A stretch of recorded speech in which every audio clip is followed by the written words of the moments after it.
It started with a hum, a deep, sick thrumming you could feel in your teeth, you know? Not a loud noise, but a low-frequency vibration that just settled in your bones. Out here in Blackwood Crest, we don't get heavy traffic. We're tucked up against the foothills, all pine trees and quiet mornings. I know the rhythm of this place, the squeak of the porch swing, the bark of my old shepherd, Atlas, when the mailman rolls up.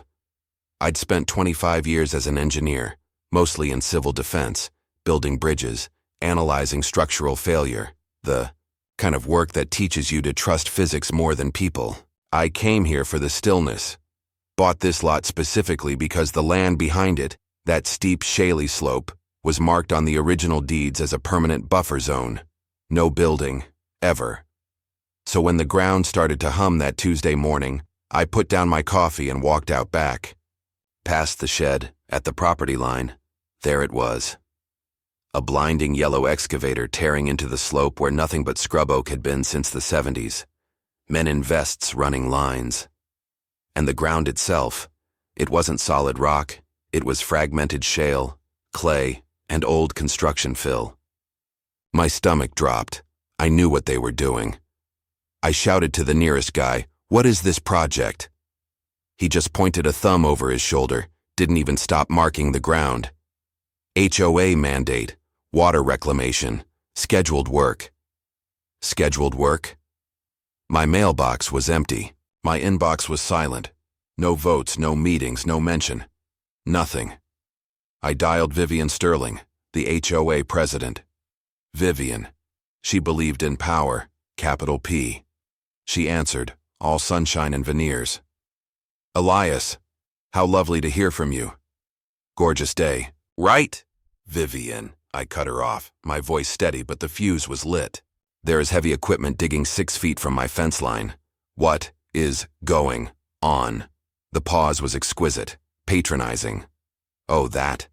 Yes, the board approved the new eco-filter tank system, state-of-the-art. It's going to really elevate our community's water management profile.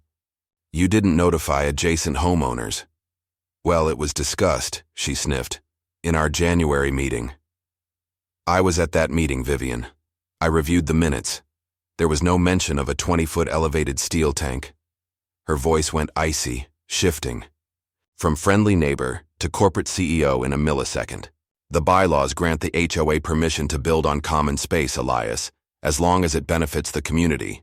And frankly, this conversation is over." And then, the signature move. She hung up. I stood there, phone hot in my hand, watching the backhoe. That spot, the planned foundation, was 30 feet above the HOA office and a dozen homes, including mine. 30 feet of elevation means pressure. That soil meant instability. This wasn't just a tank, it was a hydraulic cannon pointed at the neighborhood, and the trigger was geological.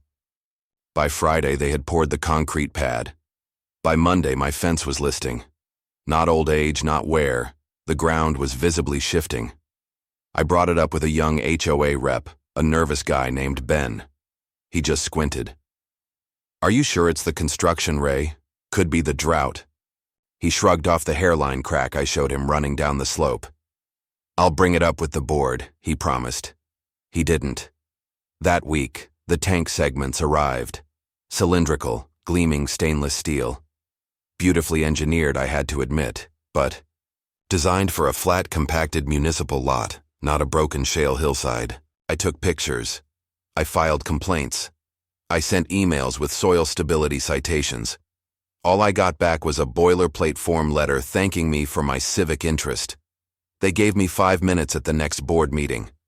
5 minutes to explain the difference between civil engineering and catastrophic failure. I brought diagrams, EPA code citations, calculations.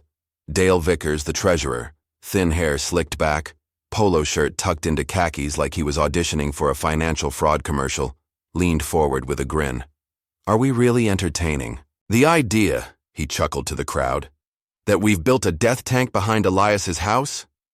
A few people laughed. I felt the heat rising in my neck. "You've seen too many movies," someone whispered. "I am not asking you to trust my word," I said, keeping my hands flat on the podium, forcing the military calm. I am asking you to look at the data. An error in judgment, however well-intentioned, will cost someone their home. Or worse, Vivian smiled, that tight, triumphant smile. Raymond, we appreciate your passion, but the project has passed internal review. Then she leaned into the microphone, her voice dripping with sugared threat. Perhaps it's time to consider, Mr. Thorne, whether this neighborhood is still the right fit for you. That was the strategy. Discredit me. Paint me as the cranky veteran who couldn't let go. I walked out, but I had 40 pounds of soil core samples in my garage and a new crack in my basement floor that wasn't there last week. They had made a mistake, and I knew. The earth was about to call them on it. I needed proof they couldn't dismiss as cranky veteran ramblings. I called an old colleague, Sergeant Eddie Morales, now doing private forensic engineering. 2 days later, he was at my back fence before dawn with a ground-penetrating radar rig. We scanned quietly. He knelt by his laptop, shaking his head. Void pockets, Ray, lots of them. Uneven compaction, and the angle of repose is insufficient. Bad enough that if you apply sudden downward force, like from an overfill event, you could compromise the whole grade. Data, I said. Send it all. I drove to the municipal building that day, binder full of raw GPR scans, my certifications, the whole 9 yards. 10 minutes later, I was in the office of a city engineer, a sharp young guy named Darius. The storm came in like a whisper, but with a pressing tension you could practically taste. I lay awake, already dressed, waiting. Atlas whined at the foot of the bed. He felt it. At 12:38 a.m. I went to the basement. The crack in the concrete floor had doubled. Small specks of dirt had risen, like the earth was preparing to exhale. I ran to the back door. The slope glistened under the security lights. Water was flowing in strange, destructive paths. The tank loomed, stainless steel catching the light, and I could hear it, the pump system running. A low rhythmic thrum, pressurized, mechanical, like a sleeping dragon's breath. At 1:11 a.m., the ground shook. Not violently, but deep. A shift, then came the sound. Not from the sky, not from the wind. It was guttural. Metal scraping rock. Steel under tension, losing its patience. I sprinted out into the rain, flashlight beam dancing over the slope. And there it was. On the left side panel, a shallow convex warp pushing outward against the metal skin. The base was weeping water. The overflow trench had collapsed entirely. Runoff was flowing freely downhill, straight toward the HOA complex. I grabbed my phone, dialing 911. Emergency services. There is going to be a structural failure. The water tank at 1489 West Blackwood is unstable and under pressure. The slope is compromised. The operator was calm, too calm. Sir, are you safe inside your home? No, I snapped. I'm going to the HOA office. Someone has to warn them. I sprinted down the common trail. The lights in the glass-walled office were flickering. They were in there. Vivian Dale, probably finishing up some late-night paperwork about my latest fine. I shouted, waved my arms. They couldn't hear me, or didn't understand. The roar behind me was growing louder, steady, like a freight train on a blind curve. Then it happened. A sharp crack, like a rifle shot. Then another. Then a boom that dropped me to my knees. I turned just in time to see it. The left side seam, a catastrophic failure. Water surged out in a thick, boiling cascade. Thousands of gallons bursting free like a dam had given way. It didn't pour. It exploded. The blast hit the slope, carving a new trench in seconds. Mud, debris, rock. The torrent tore through the hillside, surging directly into the back of the glass-walled building. The lights died, then the windows, shattering in waves as the water smashed through the lower level like a battering ram. I heard screams, faint, barely distinguishable over the deafening roar of rushing water and collapsing steel. Then silence. I stood there soaked, shaking, and breathless. Now, I thought, maybe now they'll believe me. Nipkichamle giong tram, jai chiemengim. By the time the fire trucks arrived, the HOA office was half submerged. The lower level was gone. Furniture floating. Dale Vickers stumbled out a side exit, drenched, bleeding from the scalp, screaming about a malfunction. He didn't even look in my direction. He just collapsed, shouting about a malfunction. Not a warning, not a letter, not me. It wasn't a fire or a storm. It was karma engineered by ego and denial, detonated by silence. I watched them drag waterlogged files and twisted metal. One firefighter pulled a brass plaque from the wreckage. Blackwood Crest HOA headquarters. Excellence in community management. I laughed. a hollow, weary sound. Because after all the data, the reports, the pleas, they still acted like this came out of nowhere. Like the earth just decided.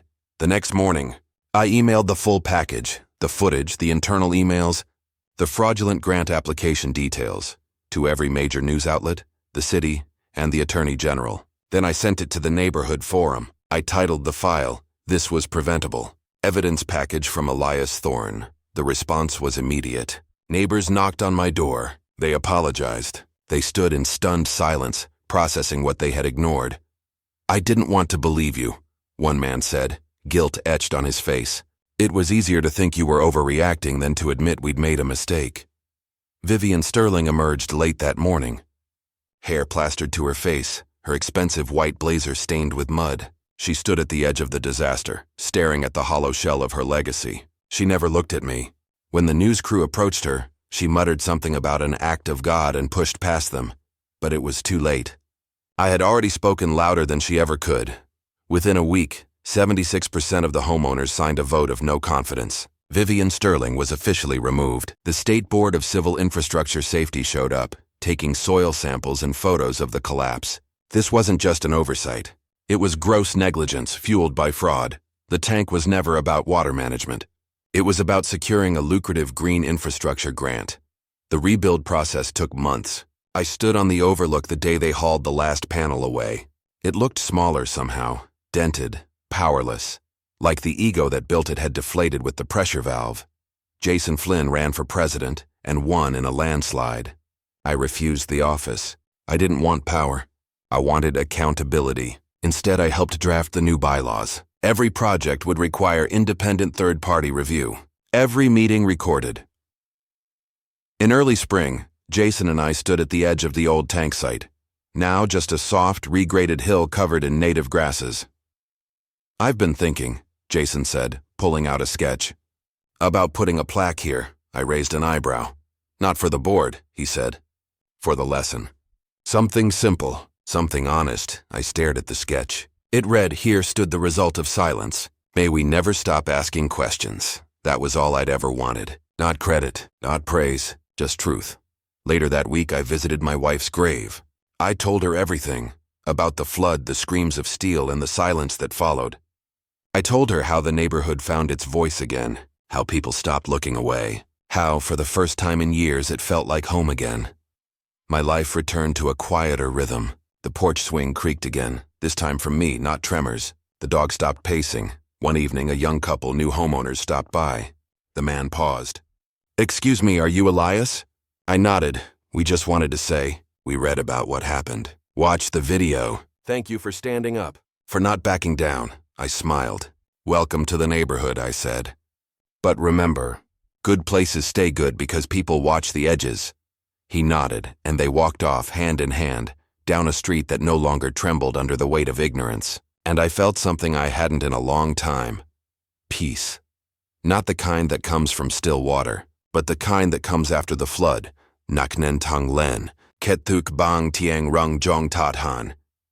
If you've ever had to fight a system that was dead set on ignoring the truth, or if you've been the one who was too comfortable to look, tell me your story. Where do you draw the line between community obedience and civic duty? Drop your thoughts in the comments below, and don't forget to like and subscribe for more stories where real-life physics collides with human politics.